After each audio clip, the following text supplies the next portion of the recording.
Bonjour à tous, nous sommes le lundi 24 février. J'espère que vous avez passé un excellent week-end. On est parti sur l'analyse H1 de notre Nasdaq qui a fait une déferlante vers le bas. Puisque vous savez que cette ambiance un peu tendue sur la géopolitique, forcément, les investisseurs sortent des actifs. Et puis on est parti vendredi pour aller chercher directement là-haut de la liquidité. Et ensuite, boum, boum, boum, boum, boum, on est redescendu totalement, voire même beaucoup, beaucoup plus bas après. Et je pense qu'aujourd'hui, on va se régaler. Donc on efface tout et puis on se retrouve dans quelques secondes. Voilà qui est très intéressant. Je vous le rappelle, on avait des bougies un peu dégueulasses la semaine dernière. Là, on a vraiment quelque chose d'intéressant. Beaucoup de volume, donc forcément, on va pouvoir travailler dans cette bougie témoin et on va pouvoir se régaler. Allez, c'est parti. On trace le plus haut, le plus bas et également les 50% de la journée de vendredi.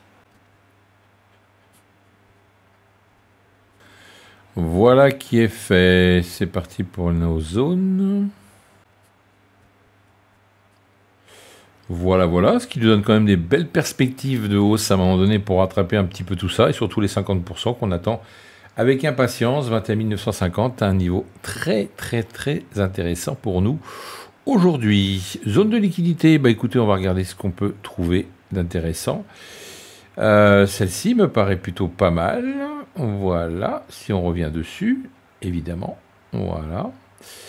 On va également se focaliser sur celle-ci, on a la mèche ici et celle-là. Ok. Peut-être un rejet aussi sur ce niveau-là. Et puis la dernière, ça sera dans la zone ici. Voilà. Donc ça me paraît plutôt pas mal. Peut-être, alors attendez, tac, ça monte ici. Bon, pour l'instant, c'est tout petit, hein, on va voir, on va quand même le noter. On a peut-être un rejet aussi sur celui-là. C'est petite zone quand même, donc on va voir si ça repasse au-dessus, ça serait intéressant. Parce que si on repasse au-dessus des 21 800, on pourrait éventuellement le retester après, pour voir si on peut aller chercher au moins les 21 950. Ça pourrait se faire, donc c'est assez sympathique à regarder, c'est assez facile à analyser ce matin, et du coup on va essayer de voir si on peut casser ce niveau comme ceci. Donc d'habitude on va plutôt vers le bas, écoutez là on va se faire déjà un petit plan comme ceci, n'est-ce pas? Ensuite on va essayer de monter directement là. Ça sera plutôt pas mal. Est-ce qu'on aura la chance ici de redescendre vers le milieu, vers en dessous des 21 900? C'est fort possible. C'est fort possible dans cette zone-là. Et puis pourquoi pas après monter beaucoup plus haut. Si toutefois on arrive à monter jusque-là. Hop. Repasser au-dessus de la zone de liquidité et aller chercher les plus hauts. Donc ça, c'est dans un scénario où éventuellement on retrace tout. D'accord. Autre cas de figure intéressant. Autre cas de figure intéressant. On peut repartir de là, chercher cette zone-là ou celle-ci.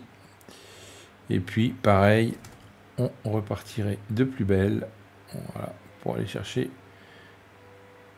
la zone des 50%. Ça, c'est aussi une possibilité. Autre possibilité que je n'avais pas vue, que je viens de voir, si je prends la zone de liquidité ici, il y en a une petite ici, mais oui, un petit ici, donc ça nous ferait un joli range, pour pouvoir ici se focaliser sur des bas pour l'instant. Alors, ça nous ferait un range ici. Donc voilà, soit on fait un range ici et après on monte, soit on redescend chercher la liquidité ici, soit on monte en escalier gentiment pour tout retracer. Bon, on est lundi, hein. Après c'est encore une journée un peu spéciale, mais il y a moyen d'aller chercher des hauts, forcément, sauf s'il y a encore du pessimisme dans l'air, on verra. On verra. Pour l'instant, on se focalise sur ce qu'on voit, reste factuel devant le prix. Mais effectivement, si on a un range ici, on pourrait éventuellement se poser des questions. À se dire, si ça fait un range et que ça ne veut pas monter, c'est qu'il y a un gros souci. Donc on pourra après éventuellement aller chercher des bas, hein, tout simplement, et attendre une cassure des bas, des 21 650 pour aller chercher encore plus bas. Donc voilà, plein de possibilités encore aujourd'hui. À vous de voir comment vous allez traiter ce Nasdaq. Soyez prudents, soyez patients une fois de plus. Je vous rappelle, les liens sont sous la vidéo si vous souhaitez vous former au carnet, tout simplement avec une stratégie Nasdaq efficace ou tout simplement vous faire coacher. Voilà, vous faire coacher. Vous avez le lien du formulaire, vous remplissez le formulaire et je vous rattrape de l'autre côté. Et on se voit pendant une petite heure pour améliorer un petit peu vos habitudes de trading. Je vous souhaite une excellente journée de trading. Soyez patient, prudent. Hein, la patience, ça paye. Et puis on se retrouve prochainement, demain matin, si vous êtes disponible évidemment pour une nouvelle analyse. On verra également le résultat de notre setup. Allez, à plus. FX Corp Trading.